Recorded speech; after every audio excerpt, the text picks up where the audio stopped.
अब हम बात करेंगे कि कोशिका के अंदर जब आप उसका आकार देख लेते हैं, कैसे किसी कोशिका का आकार निश्चित होता है। भाई आपने कहा कि गोलाकार है, अंडाकार है, स्तंभाकार है, इसका मतलब है कि उसका जो आकार बनता है वो किसी ना किसी चीज पर डिपेंड करता होगा। कोई तो होगा जो उसके आकार को निश्चित करेगा कि ये इसी तरीके की कोशिका रहेगी। तो वहां पर हम देखेंगे, कोशिका भित्ति की बात करेंगे। कोशिका भित्ति जो भी कोशिका है, मान लीजिए खास करके कोशिका भित्ति पादप कोशिका में ही होती है मेनली, उसके अलावा जीवाणुओं में भी होती है, जो आपके कवक होते हैं वहां पर भी होती है। तो भित्ति का मतलब क्या है? जैसे मान लीजिए ये कोशिका है, इसको प्रोटेक्ट करने के लिए बाहर एक आवरण है, ये ऐसे बाहर एक आवरण है जिसको आप क्या कहेंगे? कोशिका भित्ति कहेंगे। ठीक है, इसके अंदर ये कोशिका झिल्ली है और उसके अंदर जीव द्रव्य है और वहां पर केंद्रक है, तो सारी चीजें हैं। तो सबसे बाहर वाली जो बाउंड्री है, जो आवरण है, उसी को क्या कहते हैं? सेल वॉल या कोशिका भित्ति। हम क्या कहेंगे? सेल वॉल कहेंगे या कोशिका भित्ति कहेंगे। ठीक है ना?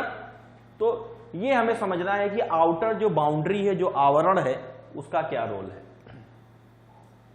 यहां पर भी आप देख सकते हो, ये अंदर यहां पर कोशिका है, उसके बाहर ये जो आप देख रहे हैं यहां पर, ये बाहर ये सेल वॉल है।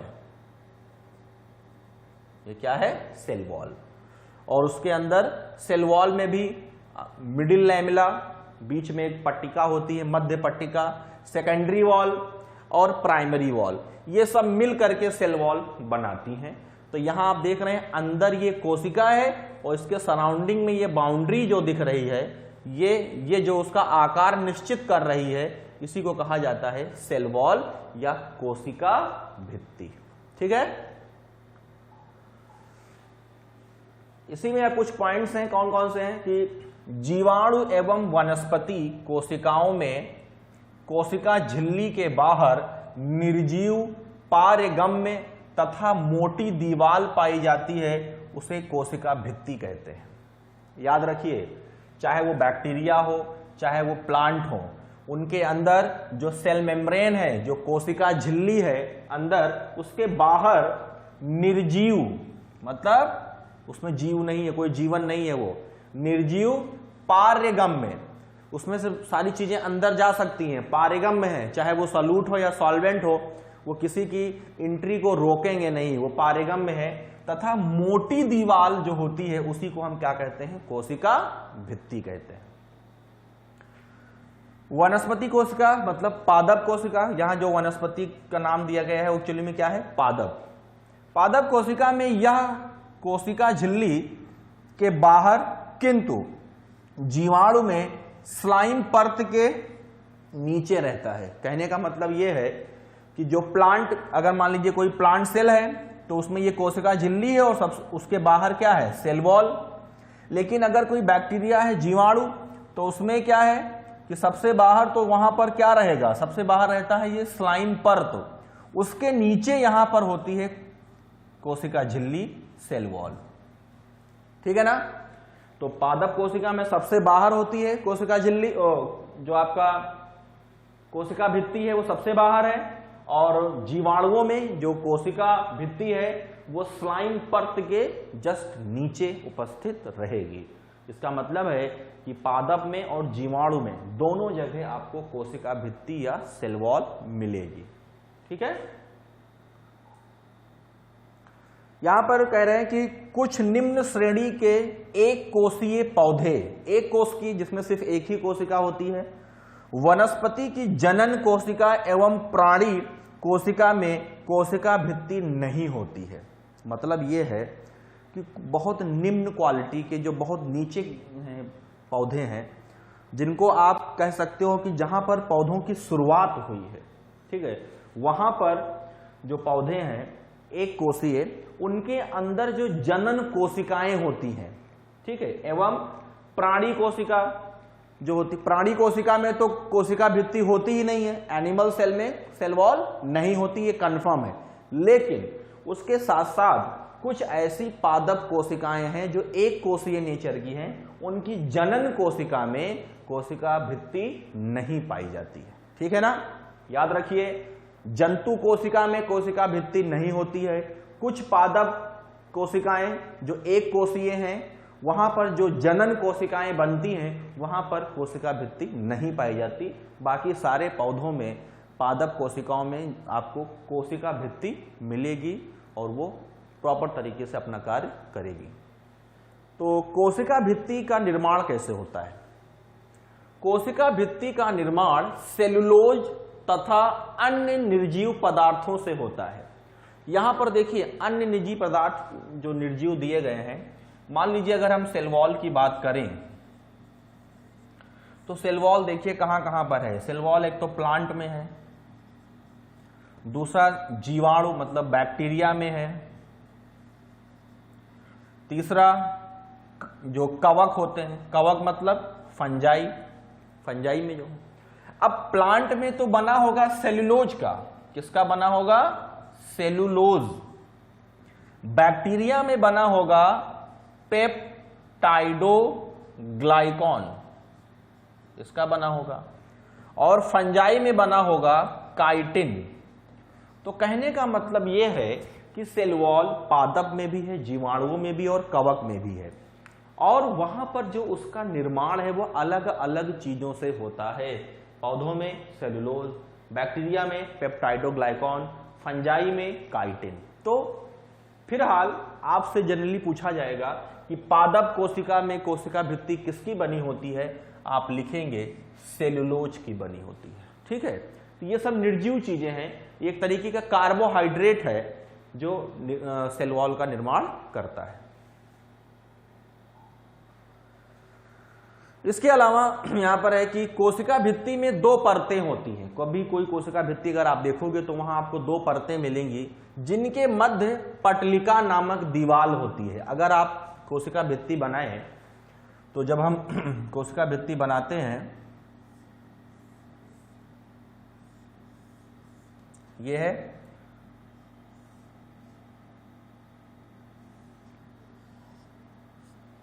ये यहां पर ऐसे बनता है। अब आप देखिए, इसमें सबसे ऊपर है ये, उसके नीचे है ये प्राइमरी है, ये सेकेंडरी है। इसके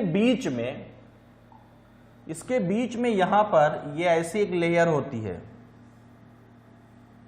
ये एक पट्टिका होती है जिसे मिडिल लैमिला बोलते हैं, मध्य पट्टिका। ये क्या है? Middle lamella. ये मिडिल लैमिला होती है जिसको कहा जा सकता है मध्य पट्टिका। ठीक है, तो यहां पर ये उपस्थित होती है। कोशिका भित्ति का मुख्य कार्य हमारा अगर आप देखें तो मेन जो क्वेश्चन बनता है वो यही है कि सेल वॉल का फंक्शन क्या है, कोशिका भित्ति का फंक्शन क्या है। तो कोशिका भित्ति का मुख्य कार्य कोशिका को आकृति प्रदान करना एवं प्रोटोप्लाज्म की रक्षा करना। जब भी कोई आप कोशिका का उसका आकार देखते हैं, उसकी आकृति देखते हैं, तो वो जो उसका आकृति है वो किसकी पर डिपेंड करती है? वो डिपेंड करती है कोशिका भित्ति पर, वो डिपेंड करती है सेल वॉल पे। तो सेल वॉल का मेन काम होता है कि जो भी कोशिका है उसको एक आकार दे, उसको एक आकृति प्रदान करे, साथ ही साथ कोशिका के अंदर जो भी कंपोनेंट हैं, प्रोटोप्लाज्म जो है जीव द्रव्य, उसको सुरक्षित रखे, उसको बचा के रखे, ताकि कोशिका में कोई इंजरी ना होने पाए, कोई वहाँ पर कह सकते हो नुकसान ना हो किसी तरीके का। ठीक है, तो ये उसका मेन कार्य होगा। उसके बाद कोशिका भित्ति तो सबसे बाहर है, उसके नीचे क्या होती है? प्लाज्मा झिल्ली। अच्छा, कोशिका भित्ति जंतु में नहीं होती है, केवल पौधों में होती है, जीवाणुओं में होती है और कवक में होती है। लेकिन जो प्लाज्मा झिल्ली है जिसका नाम है सेल मेम्ब्रेन, इसको क्या कहेंगे? इसको आप कह सकते हो सेल मेम्ब्रेन। ठीक, इसको प्लाज्मा मेम्ब्रेन भी कह सकते हैं। ठीक है, यहां पर इसको कोशिका झिल्ली भी कह सकते हैं। इसको क्या कह सकते हैं? कोशिका झिल्ली। इसको हम कोशिका झिल्ली भी कह सकते हैं। इतने सारे नाम है, प्लाज्मा झिल्ली, सेल मेम्ब्रेन, कोशिका झिल्ली, इस तरीके से आप इसे बुला सकते हो। ठीक है। अब यहां पर जो आप डायग्राम देखते हो कि सबसे बाहर तो आपने दिखा दिया सेल वॉल, सबसे बाहर क्या बना दिया, सेल वॉल। उसके नीचे एक मेम्ब्रेन होती है जिसको कहा जाता है कोशिका झिल्ली या प्लाज्मा झिल्ली। अगर एनिमल सेल है तो सबसे बाहर होगी, अगर कोई जंतु कोशिका है तो उसमें सबसे बाहर क्या होगी, कोशिका झिल्ली। और अगर कोई पादप कोशिका है तो उसमें सेल वॉल के नीचे होगी कोशिका झिल्ली, लेकिन दोनों जगह कोशिका झिल्ली उपस्थित होगी। इस कोशिका झिल्ली का जो मेन डायग्राम है वो यहाँ इस तरीके से कुछ आपको दिखाई देता है। हमारी जो कोशिका झिल्ली है या पौधों में जो कोशिका झिल्ली है उसमें आप देखोगे कि ये कोशिका है, कोशिका के अंदर ये क्या दिख रही है, कोशिका झिल्ली। कोशिका झिल्ली को जब आप देखते हो तो यहां पर इसको जो संरचना उसको कहा जाता है सैंडविच संरचना। सैंडविच मतलब ऊपर और नीचे दोनों तरफ क्या होते हैं, प्रोटीन। क्या होते हैं, प्रोटीन, और बीच में यहां पर लिपिड बताया गया है। तो यहां पर ये प्रोटीन की लेयर है, नीचे यहां पर ये प्रोटीन की लेयर है, और बीच में यहां पर ये देखो फॉस्फोलिपिड दिया गया है। ठीक है, फॉस्फोलिपिड है। तो ऊपर नीचे प्रोटीन की लेयर है और बीच में लिपिड है। तो इसको, हालांकि हमारी कोशिका झिल्ली बनी किसकी होती है, बनी होती है लिपिड और प्रोटीन से। किससे बनी होती है, लिपिड और प्रोटीन में। तो यहां पर दिखा रहे हैं कि ऊपर प्रोटीन, नीचे प्रोटीन और बीच में क्या है, लिपिड। तो ये एक संरचना कैसी हो गई, सैंडविच हो गई। ये बहुत पुराना कॉन्सेप्ट था। उसके बाद नया कॉन्सेप्ट ये निकल करके आया जिसको कहा गया तरल मोज़ेक प्रतिरूप, फ्लूइड मोज़ेक मॉडल। अलग वैज्ञानिकों के द्वारा बताया गया कि जो हमारी कोशिका है, झिल्ली है, वो इस तरह से नहीं है जबकि वो इस तरह से है। मतलब इनका कहना है कि जो कोशिका झिल्ली होती है उसमें जो प्रोटीन है, ठीक है, वो ऊपर नीचे नहीं है, वो बीच में है। उसमें कुछ है आंतरिक और कुछ है बाह्य। और यहां पर फास्फोलिपिड जो होता है, जो खास कह सकते हो कि जो लिपिड है वो यहां पर बीच में इस तरीके से दोनों तरफ लेयर है, ऊपर लिपिड है, नीचे लिपिड है, बीच में प्रोटीन है। इसका उल्टा बताया गया है यहां पर। तो ये दो मॉडल बताए गए हैं जिससे आप ये कोशिका झिल्ली के डायग्राम को डिफाइन कर सकते हैं। अब यहां पर अगर हम कोशिका झिल्ली को देखें तो कोशिका झिल्ली का जो डायग्राम बनता है वो क्या बनता है, यहां पर इस तरीके से दिखाना पड़ेगा। ये यहां पर ये होता है, ये लिपिड की लेयर है, ये लिपिड है। ये क्या है, ये लिपिड की लेयर है, ये क्या है, ये लिपिड की लेयर है। ठीक, इसके अंदर यहां पर प्रोटीन्स होती हैं। ये क्या होती हैं, प्रोटीन्स होती है। कुछ प्रोटीन यहां बाहर सरफेस पे भी होती है। ये क्या है, ये प्रोटीन है। तो कहने का मतलब है कि तरल मोज़ेक प्रतिरूप, मोज़ेक का मतलब है कि बीच बीच में यहां प्रोटीन आपको मिलती रहेंगी। कुछ बाहर ये बाह्य प्रोटीन हो जाएंगे एक्सटर्नल, और ये आंतरिक हो जाएंगी इंटरनल। क्या हो जाएंगी, इंटरनल। तो इस तरीके की पूरी मेम्ब्रेन बनी होती है। और हमारी जो कोशिका झिल्ली है वो मेनली बनी किसकी है, बनी है लिपिड और प्रोटीन से। ठीक है, इसलिए कहा जाता है लिपोप्रोटीन। क्या कहेंगे, लिपोप्रोटीन। कोशिका झिल्ली किसकी बनी होती है, लिपोप्रोटीन की या लिपिड और प्रोटीन की बनी होती है। ठीक है, तो ये इसकी संरचना है, ये इसका चित्र आपको समझना है। इसके आगे यहां पर क्या बता रहे हैं कि कोशिका झिल्ली एक अर्धपारगम्य सजीव झिल्ली है जो प्रत्येक सजीव कोशिका के जीव द्रव्य को घेर कर रखती है। अब यहां पर अगर आप चित्र देखें तो सबसे बाहर ये क्या है, कोशिका झिल्ली, और इसके अंदर यहां पर केंद्रक है और ये पूरा प्रोटोप्लाज्म है। और अगर वो प्लांट सेल होगा तो सबसे बाहर यहां सेल वॉल होगी। तो देखो, सेल वॉल और प्रोटोप्लाज्म में एक अंतर आपको समझना है। कोशिका झिल्ली, सेल वॉल, ये सेल वॉल हो गई। यहां पर इसके अंदर ये केंद्रक हो गया और ये हो जाएगा प्रोटोप्लाज्म। अब हम क्या देखेंगे कि यहां पर एक चीज लिखा है अर्धपारगम्य। ठीक है, जो ये जो क्या है, कोशिका जो भित्ति है, ये जो कोशिका भित्ति है, ये जो कंडीशन है इसकी, कोशिका भित्ति में यहां पर अगर हम इसकी बात करें सेल वॉल की, यहां पे किसकी बात करें, अगर हम बात करेंगे सेल वॉल की, तो सेल वॉल जो होगा वो होता है पारगम्य। वो क्या होता है, वो पारगम्य होता है, ठीक है। लेकिन जो ये कोशिका झिल्ली है, ये जो कोशिका झिल्ली है ये कैसी है, ये अर्धपारगम्य है। ये क्या है, अर्धपारगम्य है। इनमें दोनों में अंतर क्या है, अर्धपारगम्य क्या होता है और पारगम्य क्या होता है। पारगम्य का मतलब है फ्रीली परमेएबल, बाहर से कोई चीज अगर आएगी, चाहे वो सॉल्यूट हो या सॉल्वेंट हो, वो सब अंदर जाने, सेल वॉल उसको जाने देगी, सेल वॉल उसको जाने देगी, ठीक है यहां तक।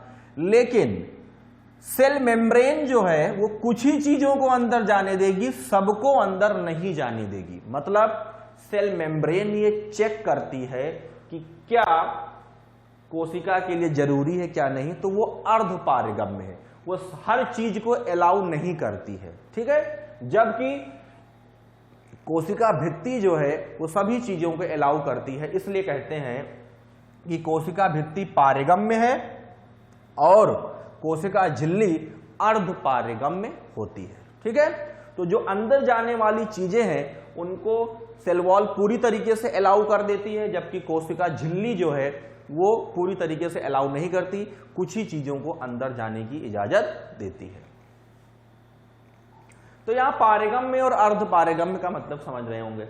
इसके बाद कोशिका झिल्ली का निर्माण 3 परतों से मिलकर होता है। इसमें से बाहरी एवं भीतरी परतें प्रोटीन द्वारा तथा मध्य वाली परत का निर्माण लिपिड या वसा द्वारा होता है। अब देखिए यहां पर जो बात की गई है कि प्रोटीन और लिपिड में, इसमें अलग अलग साइंटिस्टों ने अपना रोल बताया है। किसी ने कहा है कि प्रोटीन बाहर है, बीच में लिपिड है।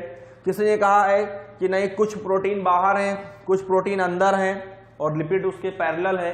तो वो अलग अलग साइंटिस्टों के ऊपर डिपेंड कर रहा है। मेन जो बात कही गई है वो ये बताया गया है मोज़ेक मॉडल। मोज़ेक मतलब क्या है कि पूरी तरीके से प्रोटीन ना बाहर है ना अंदर है, वो कुछ बाहर है कुछ अंदर है, दोनों मिक्सअप है। तो मिक्सअप है मतलब मोज़ेक बन गया है। तो ये वाला ज्यादा माना गया है और इसी को हम लोग आज तक पढ़ रहे हैं, फ्लूइड मोज़ेक मॉडल। तो यहां पर जो बात कही गई है कि जो हमारी कोशिका झिल्ली वो 3 चीजों से बनी है, 3 परतों से बनी है। यहां पर कौन कौन से, प्रोटीन अपर, बाहरी प्रोटीन, आंतरिक प्रोटीन और लिपिड। तो आप यहां पर ये चीज समझ जाइए कि ये जो बात लिखी है वो कॉमन लिखी है, वो सबके लिए बताई गई है। लेकिन अगर आप देखें कि कोशिका झिल्ली के निर्माण में मदद कौन चीज कर रही है, तो मदद सिर्फ 2 चीज कर रही है, प्रोटीन कर रही है और लिपिड कर रहा है। तो प्रोटीन और लिपिड से ही मिलकर आपकी कोशिका झिल्ली बनी होती है। उसमें प्रोटीन बाहर हो या अंदर हो, या लिपिड बाहर हो या अंदर हो, ये अलग अलग वैज्ञानिकों के अपने मत हैं। ज्यादातर माना गया है कि वो मोज़ेक मॉडल होता है, मिक्सअप होती है प्रोटीन और लिपिड, ठीक है। तो ये यहां पर प्लाज्मा झिल्ली को इस तरीके से डिफाइन करना है। यहां पर आगे क्या बता रहे हैं कि जो कोशिका होती है, कोशिका की जो आकृति है, किसी भी कोशिका के अंदर जो उसका शेप होता है, जो आकृति होती है, उसका जो निर्माण होता है, यह कोशिका की आकृति का निर्माण करती है एवं जीव द्रव्य की रक्षा करती है। भाई जो भी कोशिका झिल्ली है, कोशिका झिल्ली के नीचे क्या है, सारा जीव द्रव्य भरा हुआ है। तो जीव द्रव्य की प्रोटेक्शन कौन करेगा? प्लांट में तो सेल वॉल और कोशिका झिल्ली दोनों करेंगे, कोशिका भित्ति भी करेगी, कोशिका झिल्ली भी करेगी। लेकिन अगर जंतु कोशिका है तो वहां तो सिर्फ कोशिका झिल्ली है, तो वहां सिर्फ कोशिका झिल्ली उसको बचाएगी, प्रोटेक्ट करेगी। साथ ही साथ पौधों में जो कोशिका का आकार होता है वो डिपेंड करता है कोशिका भित्ति पर, लेकिन जो जंतु होते हैं वहां पर उसका जो आकार है वो कोशिका झिल्ली पर डिपेंड करता है, क्योंकि कोशिका भित्ति वहां उपस्थित नहीं होती है। तो यहां पर उसका आकार, जो उसका साइज शेप है, वो कहीं ना कहीं कोशिका झिल्ली पर डिपेंड करता है। उसके अलावा कोशिका झिल्ली के अंदर और क्या बात है जो मेन है कि अंतर कोशिकीय विसरण एवं परासरण कि क्रिया को नियंत्रित करने के साथ साथ यह विभिन्न रचनाओं के निर्माण में भी सहायता करती है। कहने का मतलब यह है कि जो भी आपकी जो सेल मेम्ब्रेन है, प्लाज्मा झिल्ली जो है, वो कोशिका के अंदर जो भी चीजें अंदर आ रही हैं या बाहर जा रही हैं, तो यहां पे दो चीजें हैं, विसरण और परासरण, डिफ्यूजन एवं ऑस्मोसिस। इन दोनों कार्यों में प्लाज्मा मेम्ब्रेन का या प्लाज्मा झिल्ली का मुख्य रोल होता है। वो डिफ्यूजन में मदद करती है चीजों को अंदर बाहर करने के लिए, ऑस्मोसिस में मदद करती है अंदर बाहर के लिए। तो ये दो मेन क्रियाएं हैं जो वहां पर प्लाज्मा झिल्ली द्वारा नियंत्रित होती हैं। उसके साथ साथ ये विभिन्न रचनाओं के निर्माण में भी सहायता करती है। तो जो भी रचनाएं हैं कोशिका के अंदर, जो कोशिका को सपोर्ट करेंगी, जो मदद करेंगी, उसके निर्माण में भी वो सहायक होती है। तो यहां पर हम समझेंगे कि विसरण और परासरण क्या होता है। कोशिका के अंदर किसी चीज का जाना और आना, ये सब नियंत्रण कोशिका मेम्ब्रेन या कोशिका झिल्ली पर ही डिपेंड करता है। इसके अलावा यहां पर एक पॉइंट है ये कि कोशिका झिल्ली को सी क्रेमर एवं नेगली, ये दो साइंटिस्ट हैं, इनका नाम याद रखना है। सी क्रेमर एवं नेगली ने 1855 में कोशिका कला एवं प्लोव ने जीव द्रव्य कला कहा है। मतलब यहां पर दो पॉइंट्स एक साथ आपको समझने हैं कि जो कोशिका झिल्ली होती है, कोशिका झिल्ली क्या है, किसने बताया? तो यहां दो साइंटिस्ट हैं, क्रेमर एवं नेगली। क्रेमर और नेगली ने कोशिका कला, इसको क्या बताया था? कोशिका कला। एवं प्लोव एक साइंटिस्ट हैं, उन्होंने जीव द्रव्य कला इसको कहा है। ठीक है, तो दो नाम और आपको पता चले, एक पता चला कोशिका कला और एक हो गया जीव द्रव्य कला। प्रोटोप्लाज्म मेम्ब्रेन आप ये हो गई और दूसरी हो जाएगी सेल मेम्ब्रेन। तो दो चीजें यहां पे बन रही हैं। ठीक है, तो साइंटिस्ट में किस साइंटिस्ट ने किसको क्या बोला है ये यहां पे देखना है। क्रेमर और नेगली इसको कह रहे हैं कोशिका कला, तथा प्लोव इसको कह रहे हैं क्या? जीव द्रव्य कला। क्योंकि जीव द्रव्य के बाहर है इसलिए वो क्या है? जीव द्रव्य कला है। और क्योंकि कोशिका के अंदर है तो उसको इन लोगों ने कहा था कोशिका कला है। तो ये उसके दो और नए नाम आपको समझ में आने चाहिए कि कोशिका झिल्ली को कोशिका कला और जीव द्रव्य कला भी कह सकते हैं। इन वैज्ञानिकों ने उसको ये नाम दिया है।